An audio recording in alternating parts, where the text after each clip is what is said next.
In the face of hopelessness, what do you do? Brene Brown writes that hopelessness arises out of a combination of negative life events and negative thought patterns, particularly self-blame and the perceived inability to change our circumstances. This week, I spent time with a friend who I've not seen in a while. She is Palestinian and told me that about 100 of her family members and friends were killed in Gaza over the last year. The extent of the tragedy left me so shocked that I was at a loss for words. She even looks different. She looks more gaunt, more hollowed out. It shapes every moment of every one of her days, and she cannot escape it. This frame of mind, the feeling of horror, you too may have come close to it. Perhaps it was when you cared for a loved one who was dying, or when your career melted down, or when your mental health seemed particularly unsteady, or when addiction or loneliness washed away the foundation of your life or that of someone you love. Jesus offers challenging words for us this morning, but our suffering makes them easier for us to understand. Near the end of the church year, near the end of the Gospel of Mark, we encounter what scholars call Mark's apocalypse. That's the chapter 13 of the book of Mark. The word apocalypse means unveiling, revealing. It is when what is true ceases to be hidden. As Jesus leaves the temple for the last time, it is the global center for all Jewish religious practice. And the friends who are with him are so awed by what they see, by the size of the stones that were used to build it. And we would be amazed by them too. They were 35 feet long, 18 feet wide, and 12 feet high. They were massive. Jesus, in the face of this, predicts the temple's total destruction and gives advice about how to live while a disaster is unfolding. And before I share you his words, I want to tell you more about the destruction of the temple from the perspective of someone who is actually there. Josephus was born into a priestly family in the year 37, and he could trace his family roots back 5 generations. So on his mother's side, he was descended from a descendant of the Maccabees, who for a while, about 100 years before this, in the year 163 to 64, had overthrown the domination of Alexander the Great's empire to establish a Jewish kingdom. Now at 27, Josephus went to Rome, and he successfully convinced the Emperor Nero to release imprisoned Jewish priests. And he made influential friends in the ruling family, and he returned back to Jerusalem. Not long after his return in the year 66, the great Jewish revolt seemed like it was going to usher in a new age. And at first, Josephus really objected to this. He disapproved of it. But when the cause seemed like it might even succeed, he joined the rebels and was chosen by the Sanhedrin as the military governor of Galilee. So everything seemed like it was going to be okay, but then the Roman general Vespasian brought 60,000 troops down from Antioch. And for 6 weeks, Josephus and his men held off the Romans at the fortress of Jotapata. And finally, the Romans overran the stronghold and put nearly everyone to death. Josephus only managed to escape by hiding in a vast underground reservoir and then convincing Vespasian to spare his life. Now, as Vespasian's slave, Josephus acted as the chief negotiator at the siege of Jerusalem. But the city refused to surrender. And ultimately, after 143 days, the Roman Empire prevailed with their siege engines and inexhaustible fighting force. So fire spread from the outer hallways of the temple to the whole city.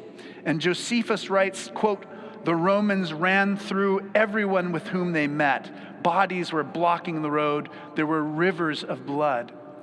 Josephus's wife and parents were murdered there, along with virtually everyone he knew from his childhood. And because of the great number of pilgrims who were gathered there, Within the walls, he estimated that 1.1 million people lost their lives. Yet another 97,000 were enslaved and sent to the Egyptian mines or to die as gladiators. So the Romans destroyed everything. There was nothing left.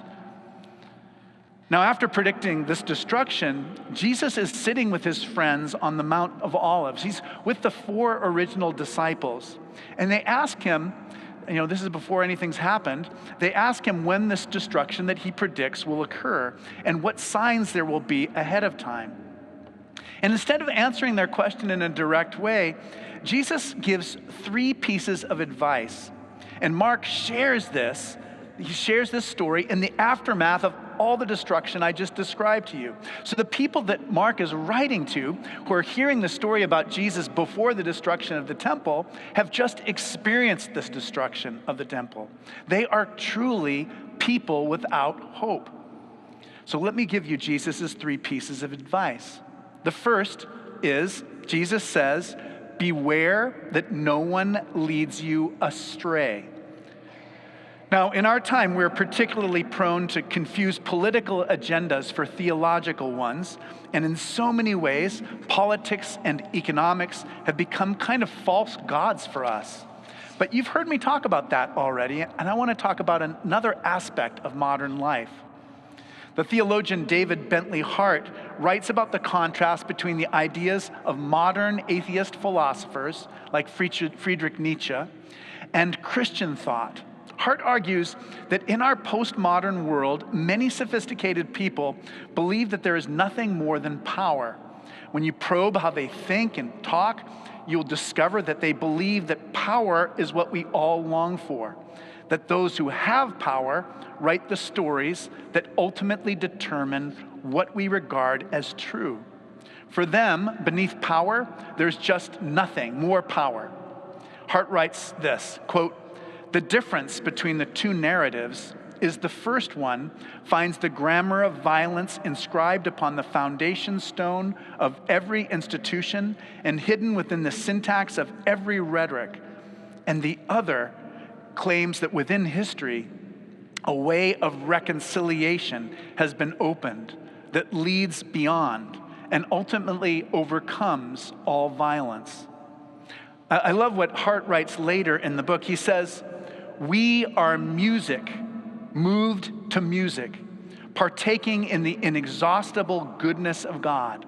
The restless soul, immersed in the spectacle of God's glory, is drawn beyond the world to the source of its beauty, to embrace the infinite.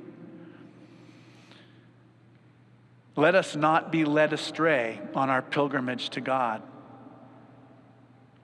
The second piece of advice that Jesus gives us and gives his friends is keep awake. Pay attention to the signs of hope and all around us. And I say this as the light continues to amplify the stained glass windows. You're all look so beautiful. The colors of you just keeps getting magnified as the sun passes behind the clouds. Now, our children were especially blessed to go to a high school which had a practice of mindfulness meditation every single week. So every single day of classes, 400 students would sit in a room and practice mindfulness meditation together. And it was amazing to behold, to just see 400 teenagers completely silent, completely absorbed in the spiritual quest. I think that it helped create a disposition of gratitude that shaped their entire day. I think the practice taught them to respond rather than to react to things. I think it helped them to know themselves better. And I think also even to know God better. This week, Heidi and I met Tara Vanderveer. For 40 years, she was the head women's basketball coach at Stanford University. And she was one of the most successful coaches of all time. She talked about loving basketball from the age of 10. She just adored it as soon as she encountered it. And she said how much she loved to play, and that when she was in 9th grade, the boys' coach, wrote in her yearbook, "You are the best girls player and the best boys player in the school. You're better than anyone else." But there was no boys' basketball team in her high school. And so she missed out on something that would have been extraordinary for her. But she said, while she had terrible luck when it came to playing basketball, she had great luck when it came to coaching basketball. When Title IX opened up opportunities for women's sports, she became a coach. And on Wednesday night, she talked about 3 of her most memorable players. And I'm going to tell you these examples. The first I'm going to call Sarah.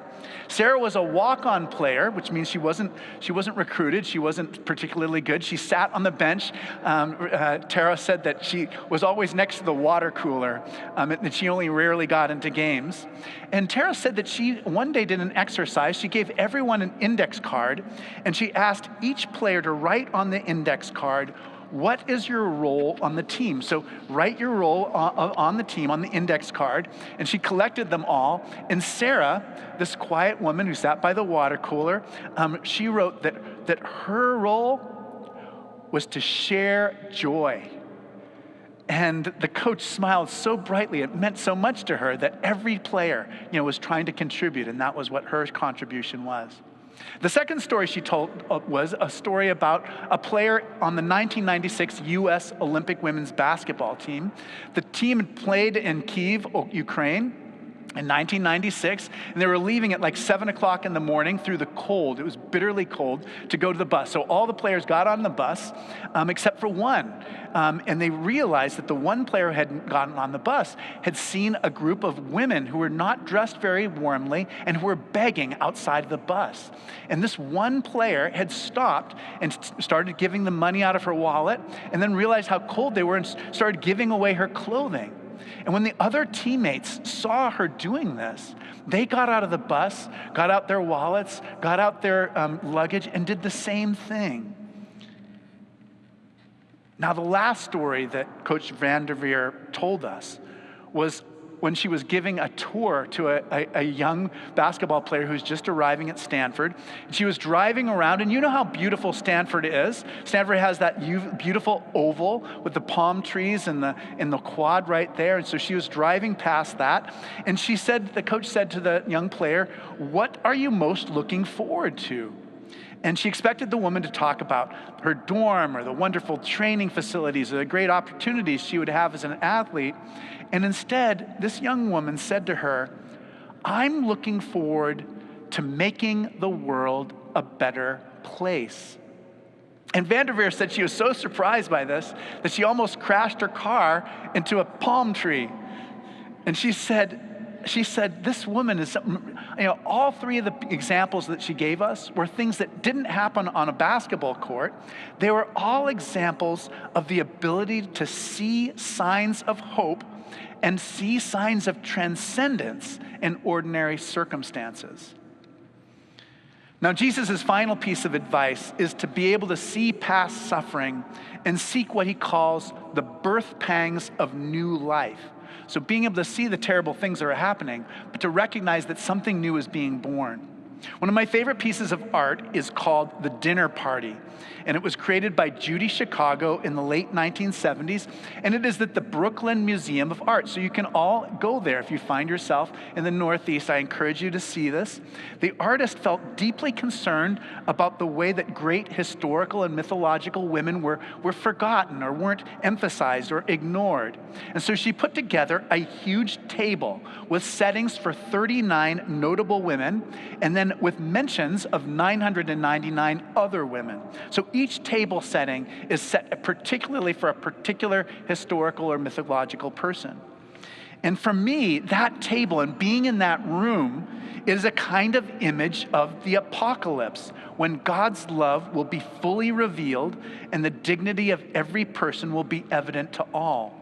So in this spirit, the artist Judy Chicago wrote a poem called Merger Poem, and I'm going to read it. It's a little bit long, but this is the Merger Poem that's an image of the final days, an image of when God is in all. And then all that has divided us will merge, and then compassion will be wedded to power. And then softness will come to a world that is harsh and unkind. And then both men and women will be gentle. And then both women and men will be strong. And then no person will be subject to another's will. And then all will be rich and free and varied. And then the greed of some will give way to the needs of many. And then we will all share equally in the earth's abundance. And then all will care for the sick and the weak and the old. And then all will nourish the young. And then all will cherish life's creatures. And then all will live in harmony with each other and the earth. And then everything will be called Eden once again. In the face of hopelessness, what do we do? Today, on Ingathering Sunday, we receive everyone's pledge to support this great cathedral. We will not be led astray. Even in the face of hopelessness, we continue to see a way of reconciliation has been opened that leads beyond all violence. We experience ourselves as music moved to music, drawn by the inexhaustible goodness of God to the source of all beauty. We are awakened to signs of hope and transcendence in ordinary experiences as we discover the birth pangs of new life in God.